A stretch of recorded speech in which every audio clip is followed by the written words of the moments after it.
question is what is God doing? When we think about the world today, it's a crazy place. Your spiritual life, your own life, your family life.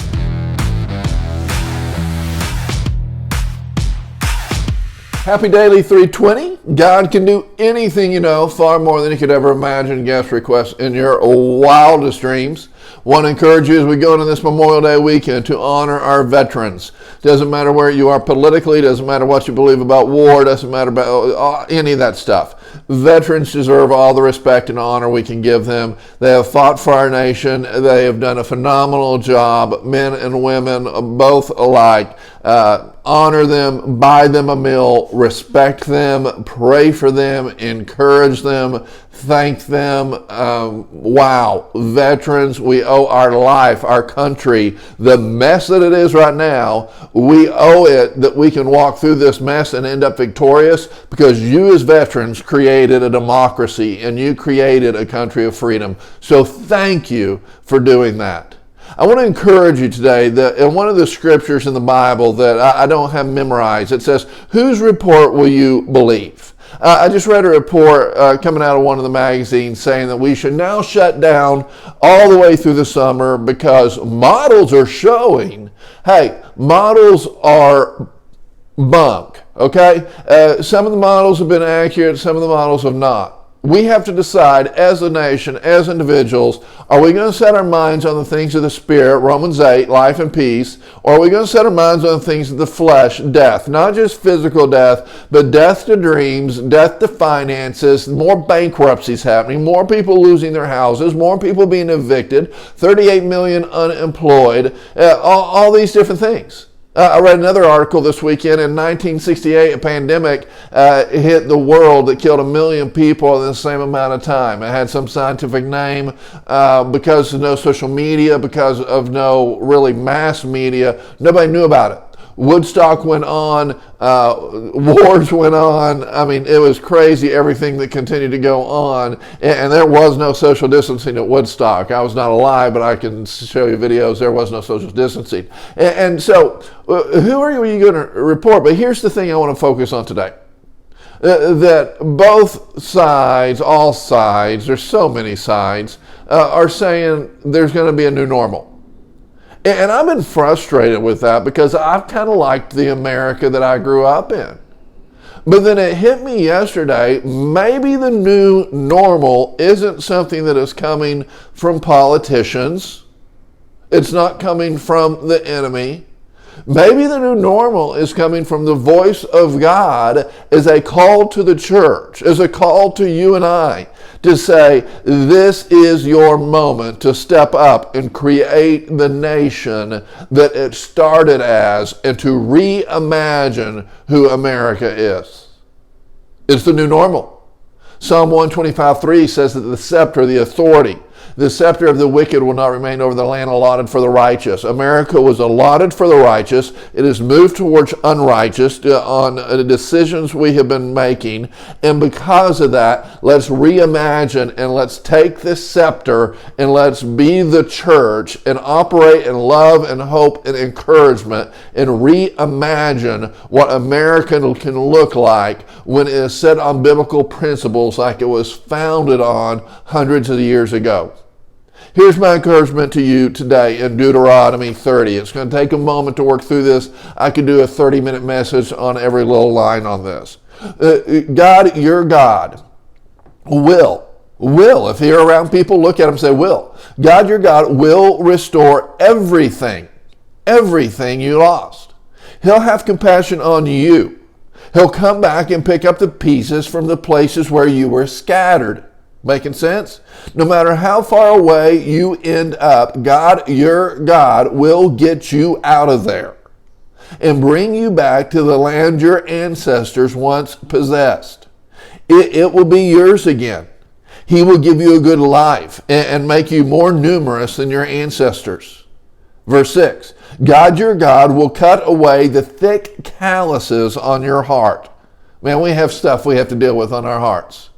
The thick calluses on our heart and your children's hearts, freeing you to love God, your God, with your whole heart, and so and live, really, truly live. Verse 7. God, your God, will put all these curses, you ready for this, on your enemies who hated you and were out to get you. One of the questions I'm often asked is, why don't I respond to people that have come after me? I want to, but the truth is God will take care of it. I'll leave it at that. And so you go on to verse 8. And you will make a new start. Get that? You will make a new start, a new normal, listening obediently to God, keeping all his commandments that I am commanding you today. God, your God, verse 9, will outdo, you ready for this? Will outdo himself in making things go well for you. You'll have babies, okay, for grandchildren. Get calves, grow crops, and enjoy all around good life. Yes, God, your God, will start enjoying you again and making things go well for you, just as he enjoyed doing it for your ancestors. But only if you listen obediently to God, your God, and keep the commandments and regulations written in the book of Revelation. Nothing half-hearted here. You must return to your God, totally heart and soul, holding nothing back. Now, I want to share what that means real quick. That doesn't mean that you've gone far away, that you're rebellious. It means that you need to decide what you're going to set your mind on, the things of the spirit or the things of the flesh. I'm going to jump to verse 11. This commandment that I'm commanding today isn't too much for you. It is not out of your reach. He's saying you can set the new normal. You can live the new normal. You can dream the new normal.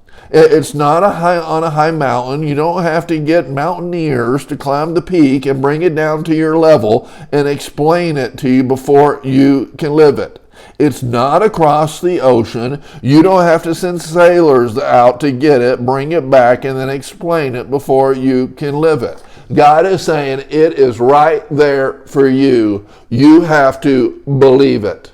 One of the big things I'm saying in closing, one of the big things that I encourage people to do is to get a sketch pad and to dream about life. What does life look like when it's hitting on all cylinders? People usually come back and don't know how to do that. Are you talking about my marriage? Are you talking about my finances? Are you talking about my kids? Are you talking about my job? No, I'm talking about life and life abundantly. The whole thing. What does life look like when it's hitting on all cylinders in the name of God? Now you say, well, where does that come from? In Habakkuk, it says to write down your vision. Now, when Habakkuk was written, back then the alphabet was usually said in word pictures. So while we can write down words, the reason it's important to draw, even if it's stick figures, is because God created images in your mind for you to dream and to put on paper. And when something happens, when you take that picture in your mind, in your dream, and you put it on paper, it allows God to release his supernatural activity in your life, and he will begin to restore better than the enemy has stolen. No matter where you are politically, no matter what you believe, we can all agree with this, that this season has been a season of the enemy, period. I keep on saying, hey, in a couple of weeks, I'm going to announce what we're going to do next. I am so glad that we didn't announce 3 months ago what we were going to do next, because it would have been shut down before we were even allowed to live the dream of what it is, and its many aspects. And I didn't understand why God kept on saying, don't share it now, don't share it now, don't share it now. But now I understand, because I would have shared it prematurely, Joseph, and I would have been thrown into a pit of the past 90 days that I couldn't do anything about, and I would have had a dream that would have frustrated me because people couldn't get involved, and I would have shared the dream prematurely. You've got to trust God and his timing. And you got to trust God in his ability, that it might look like he's stolen some things. The enemy of God has stolen some things. The thief comes to steal, kill, and destroy. I come to give life and life more abundantly, Jesus. But God is ready to start a season of restoring those things in an E320 way, and understand, let's do it. Join me. Let us define and shape and make the new normal for our country. Let's not let the enemy do that. Let's let the righteousness of God do that, and let's live life and life abundantly. I love you, proud of you, appreciate you, encourage you again to honor veterans this weekend. Have a great time. I might get bored and throw something up over this weekend. You never know, but I will see you soon. God bless you, and we love you.